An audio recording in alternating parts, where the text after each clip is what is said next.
Bonjour. Bonjour. On va parler d'un article qui est paru il y a quelques petites années dans un magazine sur les Kids Cowboys de Dublin. D'ailleurs, j'ai vu qu'un documentaire a été fait aussi sur le sujet, qui serait passé sur Arte aussi, je ne sais pas quand, en fait. Voilà. Ben, c'est intéressant de voir qu'ils ont trouvé ils avaient trouvé en tout cas une solution échappatoire aux seringues d'héroïne. Et je ne sais pas ce que c'est devenu par contre. Mais c'était un truc vraiment intéressant. C'est tous des gamins qui ont des chevaux. Ouais. Des chevaux qui sont prévus pour être mis à l'abattoir. Eux, ils les achètent avec l'argent qu'ils ont. Et ils vivent avec leurs chevaux. Donc ils sont dans tout un monde féerique. Avec ses chevaux, ils font des courses, ils font ci, ils font là. C'est dans un quartier très pauvre en Irlande. C'est à Ballymun, je crois. Ballymun, d'accord. Voilà, c'est un très gros quartier. Ils en sont arrivés jusqu'à là, ils parlent de 3500 chevaux. Donc il doit y avoir du monde déjà, pour qu'il y ait 3500 chevaux. Puis évidemment, il y a tous les problèmes qui vont avec, dans le sens qu'ils n'ont pas les terrains, ils n'ont pas ce qu'il faut qui va avec. Hein. Mais par contre, ça reste de toute façon intéressant, même s'il n'y a pas tout ce qui va avec. Oui. Parce qu'en réalité, dans les quartiers où ils n'ont pas les chevaux, ils ont tout ce qu'il faut uniquement pour se détruire. Là, tout y est, il ne manque rien. Ouais. Là, ils ont les chevaux, donc ils ne sont pas en train de se détruire, mais il manque certaines choses, il est vrai. Par contre, pour en venir à la manière dont les autorités peuvent voir les choses actuellement, je vais lire un bout de l'article, chacun y pensera ce qu'il en veut là. Alors c'est une mère de famille là qui parle de tout ça parce qu'elle a... Enfin je vais le lire, vous allez voir. Les chevaux incarnent l'échappatoire à la drogue, un fléau dans la région. L'héroïne, c'est l'autre moyen de devenir quelqu'un, le temps d'un shoot. Maggie est une maman du quartier. Son fils aîné est mort d'une surdose l'année dernière. Alors, elle soutient coûte que coûte Patrick, son cadet, et Honey, son poney. En 1997, deux jeunes cavaliers de Ballymun ont provoqué un accident. Un car de ramassage scolaire transportant 70 enfants s'est renversé au volant en voulant éviter des montures lancées au galop. Bon, normalement chez nous, ça, on appelle ça perte de maîtrise du véhicule. Voilà, mais à présent là, c'est les dangereux cavaliers qui ont... Ça, c'est ta parenthèse à toi. Hein? Oui, ça, c'est ma parenthèse. Voilà. Après plusieurs tonneaux, bon, ça course, il y a eu des blessés. Voilà, il ne parle pas de mort, mais il y a eu des blessés. Alors, les réactions. Les conseils municipaux ont alors adopté de nouveaux règlements. Ah ben voyons. Et tout cheval doit être enregistré grâce à une puce insérée sous la peau. C'est vrai qu'il n'y a plus d'accident avec ça. Tout propriétaire doit avoir 16 ans révolus, détenir une licence, posséder un terrain d'1 hectare, ainsi qu'un local répondant aux normes d'hygiène. À défaut, les chevaux sont confisqués et à la troisième infraction, abattus. Évidemment, le plus dur est de mettre ce règlement à exécution. Pas question de se laisser faire, clame la population. Les actes de violence se multiplient. Lorsque les agents de la fourrière débarquent pour s'assurer qu'il n'y aura pas de commando de récupération, les chevaux réquisitionnés sont emmenés à 200 km de la cité. Chaque rafle ressemble à un raid militaire. Un cortège de fourgonnettes de la police municipale pénètre dans Ballymun juste avant l'aube pour ne pas réveiller les soupçons de la population encore endormie. Les hommes sont armés et déterminés. La chasse à l'animal clandestin est alors ouverte. Terrain de jeu, sous-sol et bâtiments abandonnés sont méthodiquement fouillées et les bêtes capturées envoyées en camion banalisées. Mais quand sonne l'heure de la revanche, parents et enfants, tout âge confondu, attendent les véhicules de la fourrière au pied des tours pour leur lancer des pierres. Voilà, disons, voilà où on en est.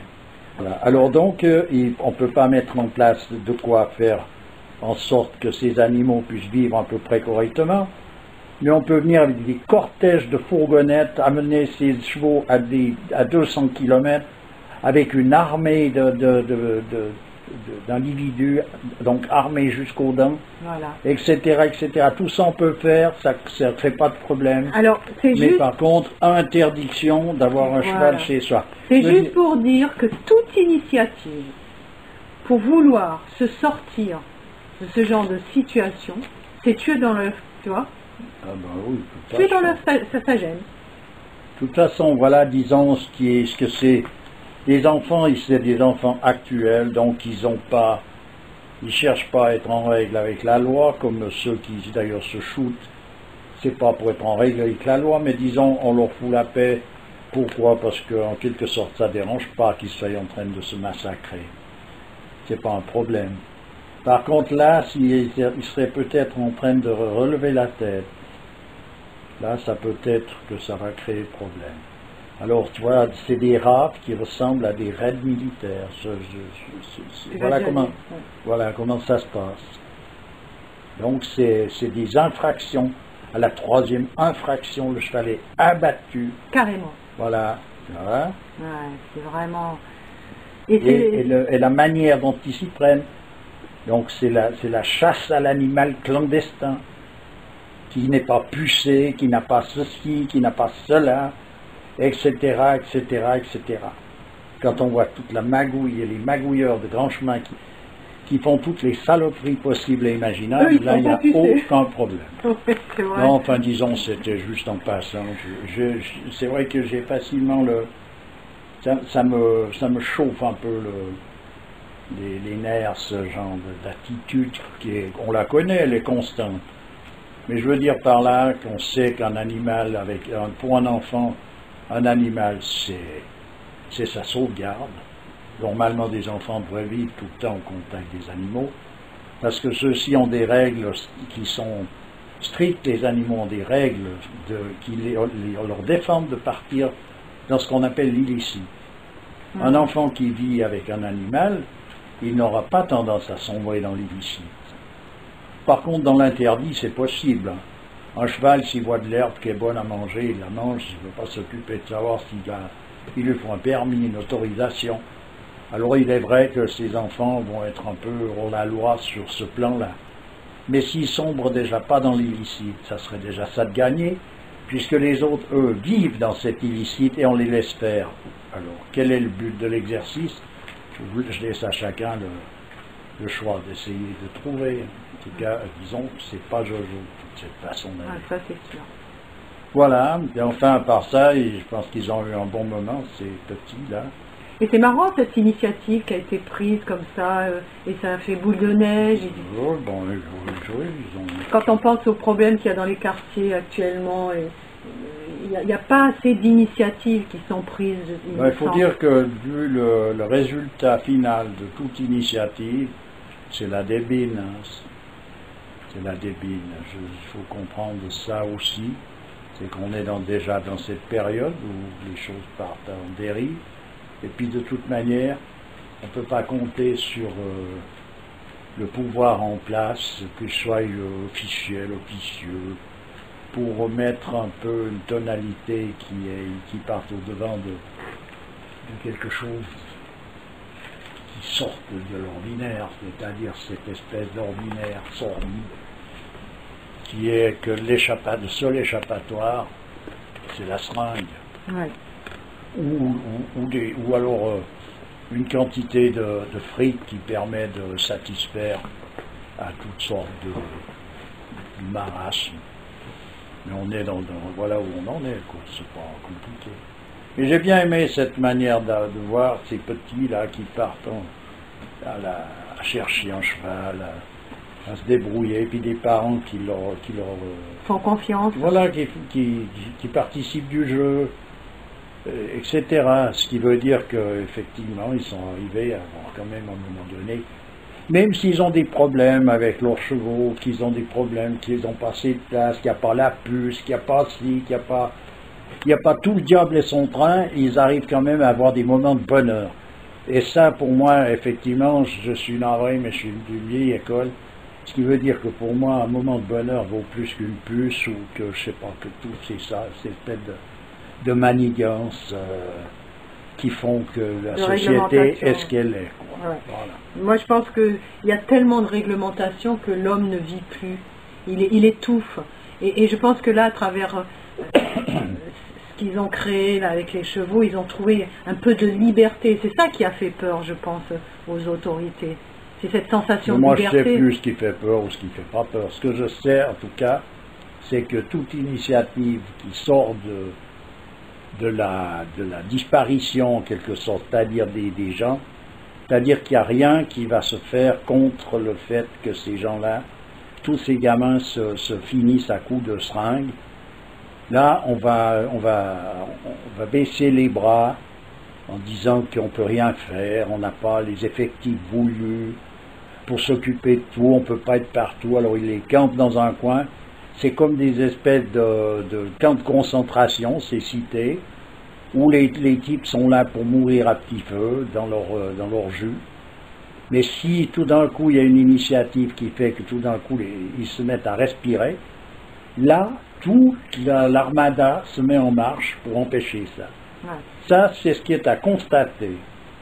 À présent, pourquoi, qui veut quoi, je dis bien, chacun... On le voit de tous les mouvements, enfin, tout le milieu associatif, socio-culturel, le peu de moyens qu'on leur donne actuellement pour essayer de justement mettre un peu de culture, un petit peu dans ces endroits où justement il faudrait qu'on lève un peu la tête. Eh ben, surtout s'il s'agit de quelque chose qui puisse avoir une certaine valeur. Voilà. Parce qu'à présent, le mot de mouvement culturel, socio-culturel... Ah oui, non, si c'est pour leur faire faire du hip-hop ou pour leur faire faire des journées comme aujourd'hui, là, Halloween, allez, on va se déguiser. Alors là, ils sont très forts pour ça. Voilà, mais disons que pour en venir à ces chevaux et cette manière de faire, je redirai ce que j'ai déjà dit plusieurs fois, c'est qu'il faut se cacher beaucoup plus pour prier que pour pisser.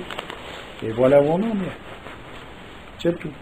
On n'en est pas à autre chose. C'est-à-dire que faire quelque chose, ces enfants, s'ils veulent avoir un cheval et qu'ils veulent vivre avec cet animal, il faut qu'ils se cachent. Tandis que s'ils veulent se shooter, ils peuvent le faire en plein air. C'est pas un problème. Voilà. Ben c'est triste quand même. Alors je sais pas ce qu'ils sont devenus. Hein, parce que ça serait intéressant que... Apparemment ils auraient rasé le quartier. Ils auraient rasé le quartier. Faut regarder. Hein, c'est ce qu'ils voulaient faire en tout cas. Il faut donner toutes les indications qu'on peut avoir. Les kids du cow-boy de Dublin. Dublin, le quartier de... comment ça s'appelle? C'est marqué dessus. Voilà. Sur les feuilles. Tu l'as dit, oui. Ballymun. B-A-2-L-Y. Ballymun à Dublin. B-A-2-L-Y-M-U-N. Voilà. Donc ça, il faudrait trouver une piste pour voir ce que c'est devenu véritablement. Mais je crains que ça soit fini en queue de poisson. Étouffé. À l'étouffer. Ouais, surtout que le quartier, ce genre de quartier, c'est vraiment la précarité, la pauvreté poussée. Ça n'a rien à voir avec les quartiers d'ici. Hein. Bon, ici, il y a des problèmes, mais bon, les gens, ils arrivent quand même à manger à leur faim. Mais ça n'a pas rien à voir. Ça n'a pas rien à voir. C'est manger à sa faim aussi ou là, c'est pas ce qui fait l'homme. L'homme, il y a un moment donné, il doit vivre, il doit pas rien fonctionner. Ce qui veut dire que tu mets des hommes dans un état dans lequel on les met actuellement, peut leur donner grassement à manger et à boire, ça c'est pas ça, ça suffit pas. Ça suffit pas. Non. Il y a tout un autre, une multitude d'autres choses qui sont tout aussi nécessaires. Ok, bah écoute, on n'a plus rien à rajouter. Bon, je crois pas, ça va. Allez, au revoir.